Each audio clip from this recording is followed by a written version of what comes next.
எல்லாருக்கும் முதல்ல வந்தனம் வருக. ஞாயிற்றுக்கிழமை காலையில் அதுமா கூட உங்கள் நேரத்தெல்லாம் ஒதுக்கி நாங்கள் பேசுகிறது நல்லாயிருக்கும், இந்த நிகழ்ச்சி நல்லாயிருக்கும் நம்பி வந்திருக்கீங்க. அதுக்கு முதல்ல நன்றி சொல்லணும்னு நான் நினைக்கிறேன். இங்கே நீங்கள் உட்காந்துருக்கீங்க, இந்த நிகழ்ச்சிக்கு நீங்கள்லாம் வந்திருக்கீங்க அப்படிங்கிறது உங்கள் எல்லாருக்கும் ஏதோ ஒரு அளவுக்கு தமிழ் மேலே ஒரு ஆர்வம், தமிழ் மேலே ஒரு பற்று இருக்குது அப்படிங்கிறதுக்கு சான்றுன்னு நான் நினைக்கிறேன். எனக்கு தமிழ் மேலே ஒரு ஆர்வம், ஒரு பற்று வரப்ப அந்த காலத்தில் என்னை பார்த்து ஒருத்தன் ஒரு கேள்வி கேட்டான். இவனுக்கு நான் செல்லமாக வச்சிருக்கிற பட்டப்பேர் பாரிவேந்தன். ஏன்னா நண்பன் படத்தில் வர விஜய் எப்படி அந்த பஞ்சவன் பாரிவேந்தன்கிற கேரக்டர் அவங்க ஆசிரியர்கள் அந்த பிரின்சிபல் எல்லாம் சேலஞ்ச் பண்ணுற விதத்தில் கேள்வி கேட்டு அவங்க கோவத்தெல்லாம் சம்பாரிச்சுப்பாரோ, இந்த பயிலும் எப்போ பார்த்தாலும் என்னோட சித்தாந்தங்கள், என்னோட விழுமியங்கள், என்னோட நம்பிக்கைகள் இதெல்லாம் நானே ரீவேல்யூவேட் மறுபரிசோதனை பண்ணுற அளவுக்கு என் கேள்விகளாக கேட்டு நச்சரிக்கிறதுனால இவனுக்கு நான் வச்சிருந்த பட்டப்பேர் தான் பாரிவேந்தன். இப்போ அவன் என்ன கேட்டான்னு நான் சொல்லிடுறேன் அவங்கள்ட்ட. ஒரு நாள் அவன் என்ன கேட்டான்னா, உனக்கு ஏன்டா தமிழ் தேவை?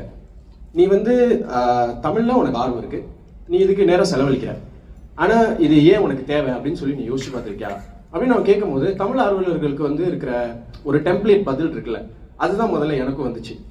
நான் அவன்கிட்ட கேட்டேன், டி தமிழ் மொழி எல்லா மொழிக்கும் தாய்மொழிடா, மூத்த மொழி. இந்த மொழியில் இருக்கிற அறிஞர் பெருமக்கள்லாம் இதுக்கு என்ன மாதிரி தொண்டு செஞ்சுருக்காங்கன்னு உனக்கு தெரியுமா? இந்த மொழியில் இருக்கிற இலக்கிய இலக்கண வரலாறோட பெருமைலாம் உனக்கு தெரியுமா? இதெல்லாம் தெரியாமல் நீ என்னடா என்கிட்ட தமிழ் மொழி ஏன் தேவை அப்படின்னு கேட்குறேன்னு நான் கேட்டப்ப அவன் என்ன கேட்டான்னா, முதல்ல இதெல்லாம் உனக்கு முழுசாக தெரியுமா? நீ நல்லா யோசிச்சு பாரு. நீ இருக்கிறது சிங்கப்பூரில், ஓ நாட்டிலே 75% மக்கள் சீன மொழி பேசுகிறாங்க. ஓ நாட்டில் சுற்றி இருக்கிற நாட்டில எல்லாம் அதிகமாக மலாய் மொழி பேசுகிறாங்க. தமிழ்நாட்டை விட்டு நீ வெளில வந்துட்டீங்கன்னா தமிழ் மொழி இருந்தால் தான் உன்னால உன் வாழ்வாதாரத்தை அமைச்சிக்க முடியும் அப்படிங்கிற கட்டாய சூழ்நிலையும் உனக்கு கிடையாது. இப்படி இருக்கிற ஒரு சுச்சுவேஷனில் உனக்கு ஏன் தமிழ் தேவைன்னு ஒரு அறிவுபூர்வமாக யதார்த்தமாக உனக்கு ஒரு பதில் இருந்தால் சொல்லு அப்படின்னு சொல்லி அவன் கேட்டாங்க. எப்படி தளபதி விஜய் கேட்கும் போது எல்லா ஆசிரியர்களும் வாய்ப்பு வந்துக்கிட்டு நிற்பாங்களோ, நானும் கொஞ்சம் ஸ்தம்பிச்சு போயிட்டேன்.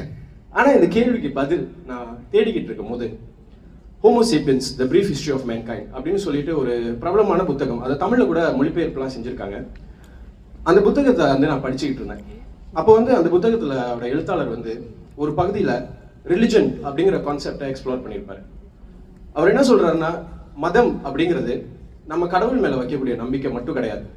எந்த ஒரு விஷயம் ஒரு மக்களை ஒன்று சேர்த்து நம்பிக்கையின் அடிப்படையில் அவங்க வாழ்க்கையை மேம்படுத்த அது உதவுதோ, அவங்க அவங்க வாழ்க்கையை வழி நடத்துறதுக்கு அது ஒரு வழிகாட்டியாக இருக்கோ அப்படின்னு அவங்கள நம்ப வச்சு அது வழி நடத்திக்கிட்டு போதோ, அது எல்லாமே நம்ம மதத்துக்கு கீழே கொண்டு வரலாம் அப்படின்னு சொல்லி அவர் சொல்லியிருப்பாரு.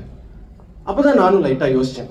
நான் எங்கே திரும்பினாலும் தமிழ் அறிஞர் பெருமக்கள்லாம் எங்கும் உள்ள தென் தமிழ் எம்பி இசை கொண்டான்னு கம்பர் பாடுறாரு.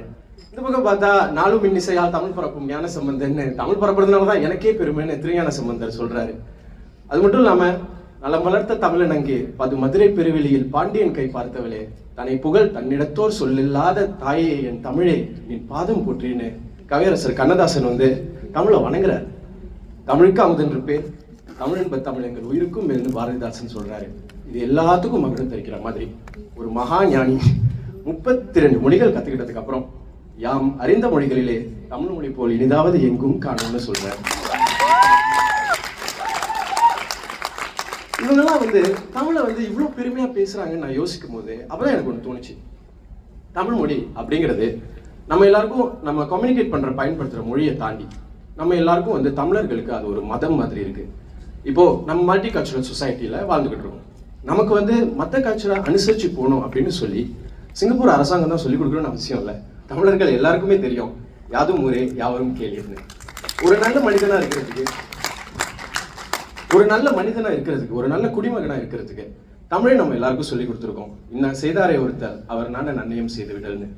இப்படி பார்க்கும்போது நம்ம வாழ்க்கையை வழி நடத்திக்கிட்டு போறதுக்கு ஒரு நல்ல வழிகாட்டியா, நம்ம வாழ்க்கையை சரியான பாதையில நம்ம நடக்கிறதுக்கு ஒரு நல்ல வழிகாட்டியா தமிழ் இருக்கு அப்படின்னு நான் நம்புறேன். அதனாலதான் தமிழ் நமக்கு தேவை அப்படின்னு நான் நம்புறேன்.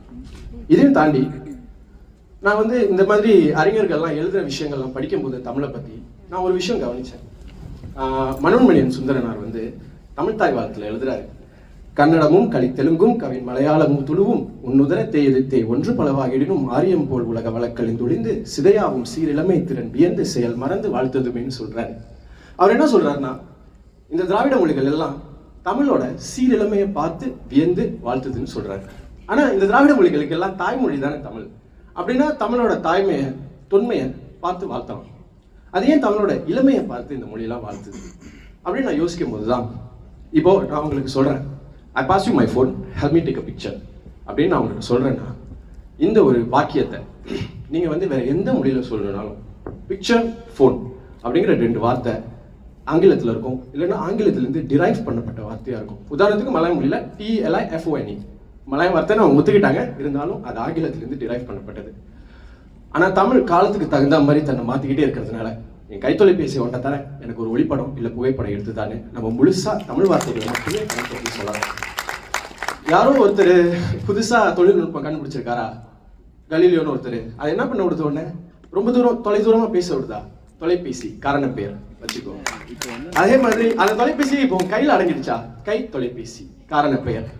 இவ்வளவு நாளா நீ கையை வச்சு விசிறிட்டு இருந்த, இப்போ சுவிட்ச் போட்டா ஓடுது, மின் விசிறி காரண பெயர்.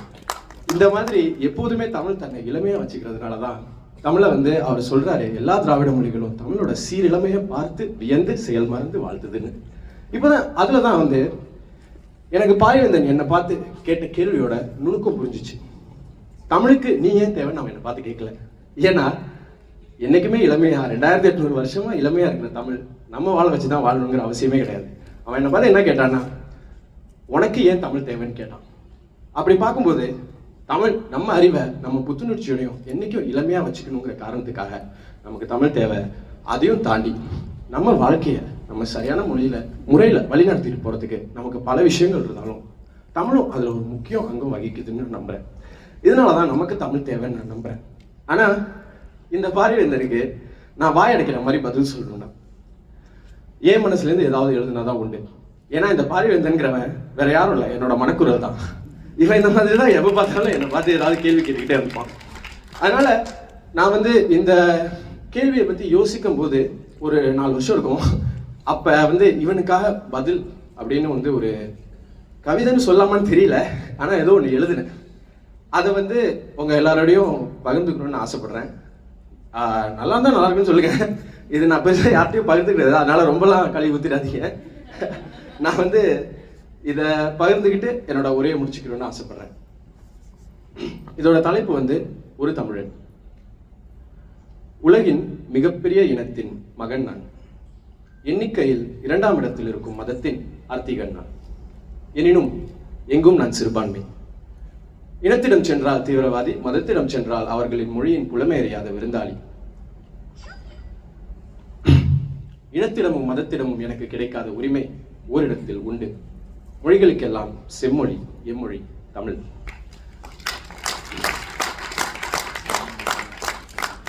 எங்குமில்லா உரிமை இங்கிருப்பதால் தான் இவள் எனக்கு தாய்மொழி.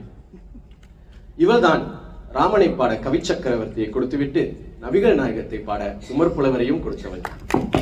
இவள் தான் ராமனை பாட கவி சக்கரவர்த்தியை கொடுத்துவிட்டு நபிகள் நாயகத்தை பாட உமர் புலவரையும் கொடுத்தவள். தனி ஒரு மனிதனின் சுயமரியாதையை பாதிக்கும் மதம் இருப்பின் அம்மதமே தேவையில்லை என ஈரோட்டிலும் காஞ்சியிலும் பகுத்தறிவு பகலவன்களை உதிக்கச் செய்தால், தன் பிள்ளைகளுக்கு பிறப்புக்கும் எல்லா உயிர்க்கும் என சமத்துவத்தை கற்றுக் கொடுத்தால், யாதும் ஊரே யாவரும் கேளீர் என அதை உலகறிய பரப்பினாள். தனி ஒரு மனிதனுக்கு உணவில்லை என ஜகத்தினை அழித்திடுவோம் என மனிதநேயத்தை நிலைநாட்டி, தனி ஒரு மனிதனுக்கு உணவில்லை என ஜகத்தினை அழித்திடுவோம் என மனிதநேயத்தை நிலைநாட்டி, அறம் செய்ய விரும்பு என அறத்தை முதன்மையாக்கினாள்.